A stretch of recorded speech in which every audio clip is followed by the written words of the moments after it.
हमारे पंढरपुर के श्री नामदेव जी महाराज नित्य जाते और ठाकुर जी को जाकर के रोज बोलते, ठाकुर जी मेरे घर कभी जीवने आओ। श्री विठ्ठल भगवान ऐसे खड़े रहते। नामदेव जी रोज जाते, बोले मेरी मैया इतना बढ़िया प्रसाद बनाती है, ठाकुर जी जीवने आओ।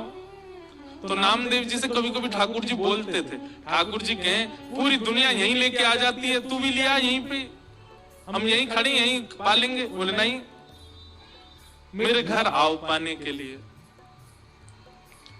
तो ठाकुर जी बोले मैं तेरे घर पाने जाऊंगा तो यहाँ पे कौन खड़ा होगा मेरी जगह, लाखों लोग दर्शन करने आते हैं। नामदेव जी बोले आप भगवान हो, सर्वसमर्थ हो, कोई व्यवस्था कर लो अपनी। भगवान बोले ठीक है, कर ली हमने व्यवस्था। बोले क्या व्यवस्था? बोले मैं तेरे घर जाऊंगा पाने, तू मेरी जगह खड़ा हो जा। नामदेव जी बोले ये कैसे हो सकता है? भगवान बोले सब हो जाएगा, बस आज एक काम करियो, रात्रि में जैसे ही शयन आरती हो, शयन आरती के बाद छुप जाइयो पीछे आके, देखो ठाकुर जी की लीला। ये सत्य घटना है श्री नामदेव जी महाराज की।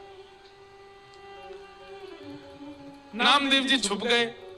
रात्रि में शयन आरती के बाद जैसे ही कपाट बंद हुए, ठाकुर जी तुरंत मूर्ति मंत्र खड़े थे, मूर्ति से सहज हो गए और सहज उतर गए अपने आसन से। और नामदेव जी कहा तुम खड़े हो जाओ। खड़े हो गए। नामदेव जी बोले ऐसे खड़े हो जाओ हमारी तरह। हो गए खड़े।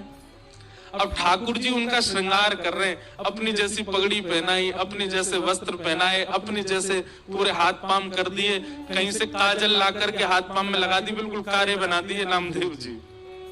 तो नामदेव अब हम जा रहे हैं तुम्हारे घर प्रसाद पाने, 2-4 घंटा में मंगला आरती होगी, खड़े रहना यहीं पे। और सुनो 2-4 बातों का ध्यान रखना। क्या?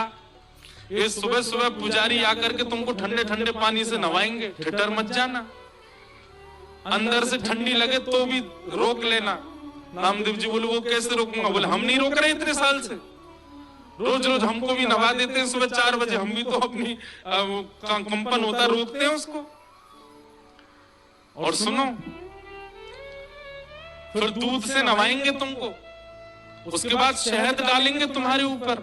और फिर वहां कभी आप लोगों का अवसर मिले ना, एक बार जाइए पंढरपुर, साल में एक बार भारत के कोई कोई तीर्थों में जाया करो, सब जगह दर्शन करो ठाकुर जी का कैसे विराज रहे।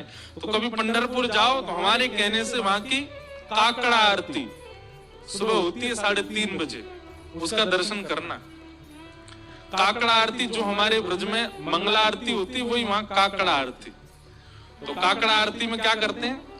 दूध से जल से सबसे स्नान करने के बाद फिर ठाकुर जी को मुंह पे मक्खन लगा देते हैं, इतना सारा मक्खन मुंह पे। तो ठाकुर जी बोले स्नान आदि के बाद तुम्हारे मुंह पे मक्खन लगाया जाएगा, तुम्हारा मन तो करेगा कि मैं खा लूं, लेकिन जीभ निकालना नहीं बाहर, उसको लगे ही रहने देना। रामदेव जी बोले फिर तुम्हारा श्रृंगार होगा। और श्रृंगार के बाद पंढरपुर में हर दर्शनार्थी को अधिकार है कि भीतर मंदिर में जाके ठाकुर जी के चरण छू सकता है, अपना सिर वहां रख सकता है, सबको छूने का अधिकार है। बोले दुनिया भर के लोग तुम्हारे सामने आएंगे, सब लोग आकर के तुम्हारे चरणों में प्रणाम करेंगे, अपने दुख दर्द बताएंगे, सबकी सुन लेना, पूर्ण किसी की मत करना। तुमको दया भी आएगी, कोई रोता हुआ भी आएगा, कोई बहुत ज्यादा विचलित भी आएगा। नामदेव जी बोले क्यों पूरा नहीं करूं? वो सबका विधान बना हुआ है, वो सब काम हमारे लिए छोड़ दो, किसको क्या देना क्या नहीं देना। तुम बस कहीं ऐसा नहीं कि खड़े होके कोई रोता हुआ आया उसका आंसू पोंछने लग जाओ, कहीं तुम जरा भी हिल गए तो पुजारी पंडा बहुत मारेंगे, सब कहेंगे कहां गए हमारे ठाकुर जी, कौन खड़ा हो गया आके। नामदेव जी बोले जो आ गया, बढ़िया निमंत्रण दिया भोजन का, मैं तो बन गया यहाँ पे। बोले हाँ रोज आ जाते हो भोजन करने, आओ अब जा रहे हैं भोजन करने, खड़े रहो यहीं पे।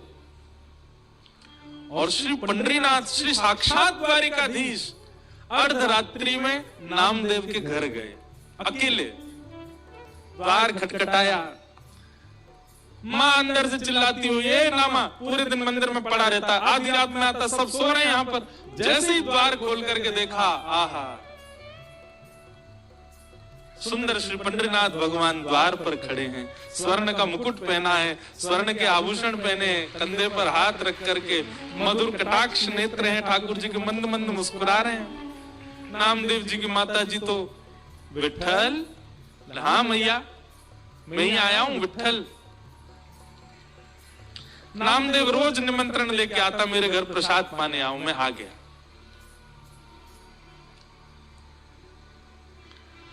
नामदेव जी की माता जी ने चूल्हा रात में चेताया, खूब बढ़िया बढ़िया प्रसाद बना करके ठाकुर जी को अपने हाथ से पवाया। इतने में घंटे घड़ियाल बजने लगे, 3:30-4 बज गए, सुबह के मंगला आरती का समय हुआ। ठाकुर जी ने कहा मैया जल्दी करो। बोले क्या हो गया? अब आपको मंगला में जाना है? बोले मंगला में अब मैं तो व्यवस्था करके आया हूं वहां पे, लेकिन मुझे आज तक तो मैं दर्शन देता था काकड़ा आरती में, मंगला आरती में, आज मैं दर्शन करने जाऊंगा। मैया बोली क्या करूं? बोले काली सौल लेके आओ। मैया सौल लेके आई, ठाकुर जी ने अपने मुकुट उकुट उतार करके, आभूषण उतार करके और काली सौल में बढ़िया स्वयं को लपेट लिया, किसी को पहचान में नहीं आवे। कारे कारे तो ठाकुर जी हैं, काली सौल और ओढ़ ली। अब तो निकल पड़े, दौड़ के जा रहे हैं देखने के लिए नामदेव कैसा लग रहा है मेरे स्थान पर खड़ा होके।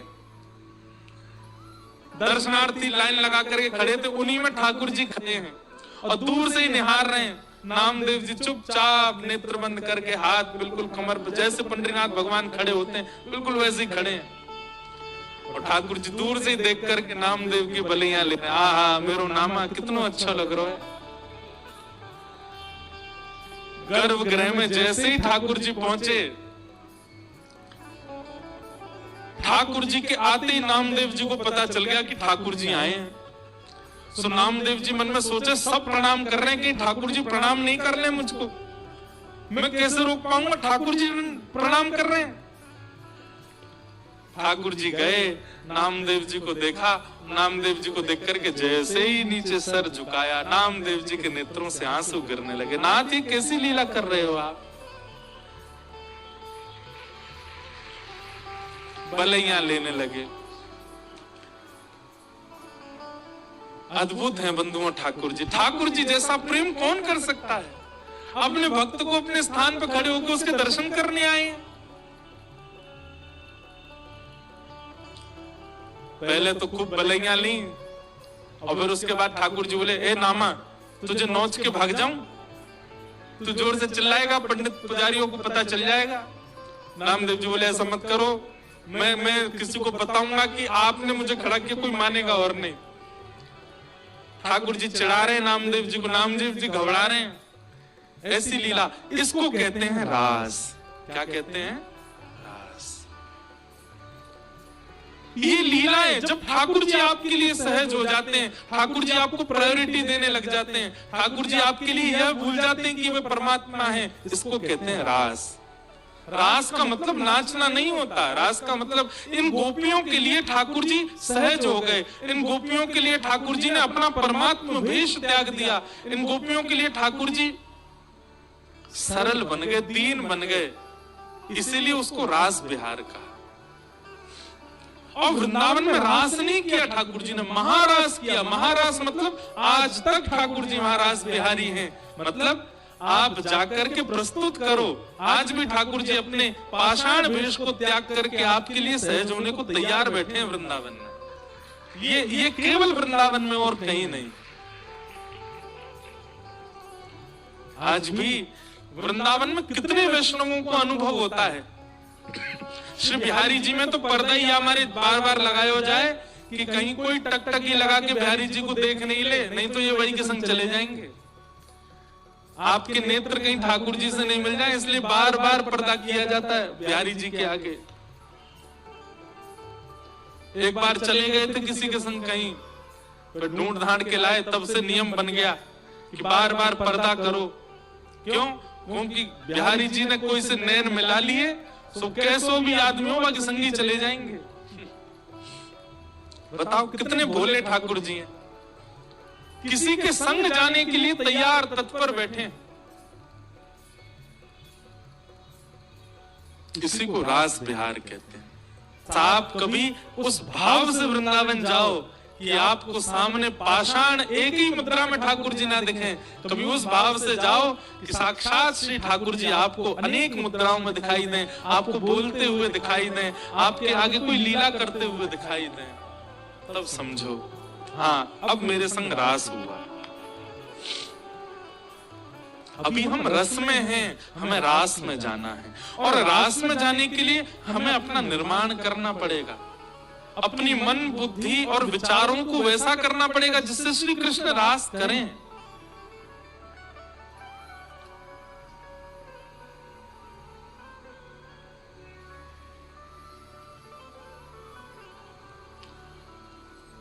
गोपियां अपने अपने घरों में, ये गोपियां सामान्य नहीं है बंधु, ये त्रेता युग के समस्त दंडकारण्य वन के संत हैं जो राम जी से मिलने की प्रतीक्षा कर रहे थे। तब हनुमान जी ने जाकर के इनसे कहा आप सब लोग प्रतीक्षा मत करो, केवल राम जी का चिंतन करते करते अपने देह का त्याग करो, आप सब संत ही द्वापर में ब्रज में गोपी बनकर के प्रकट होगे, तब राम जी कृष्ण बन के आएंगे और आप सबके साथ रास विहार करेंगे, आप सबको वो सुख प्रदान करेंगे जो एक प्रियतम प्रियतमा का होता है आपके गले में। अभी तो राम जी भगवान है, आप सब संतों केवल प्रणाम तक अधिकार होगा, लेकिन द्वापर युग तक प्रतीक्षा करोगे तो एक प्रियतम के भाव से ठाकुर जी आपके गले में गलवैया डाल के रास विहार करेंगे, वो सुख प्रदान करेंगे जो किसी को नहीं मिला।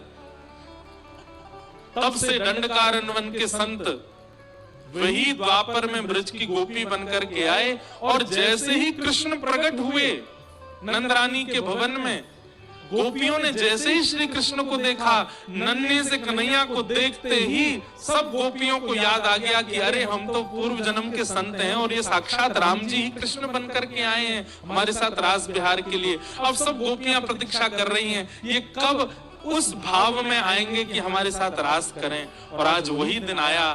7.5 वर्ष के श्री ठाकुर जी हो गए। बंधुओं, बड़ी विचारणीय बात है, लोग रास विहार को बहुत बहुत अलग दृष्टि से देख लेते हैं कभी कभी। मैं उन लोगों से प्रार्थना करना चाहता हूं, ठाकुर जी की आयु 7.5 वर्ष की है और ठाकुर जी के साथ रास करने वाली गोपियों की आयु 80 वर्ष की, 90 वर्ष की, 100 वर्ष की। अरे 100 वर्ष से लेके 6 वर्ष तक की गोपियां हैं ठाकुर जी के साथ रास विहार में। इतने नन्हे से बालक के प्रति 80 वर्ष की गोपी का प्रियतम भाव कैसे आ सकता है? केवल तभी आ सकता है जब उनको उस नन्हे से बालक में परब्रह्म का दर्शन हुआ। 7.5 वर्ष के बालक को, अब तो बालक बड़े पढ़े लिखे होने लग गए हैं बचपन से। हम तो भैया अपनी सत्य बताएं, कोई फिल्टर नहीं है बात में। 7.5 वर्ष तक हमको ये भी नहीं पता था कि कपड़े कैसे पहनते हैं। 7.5 वर्ष की आयु में ऐसे डोलते थे और उनके साथ गोपियां रास विहार कर रही हैं।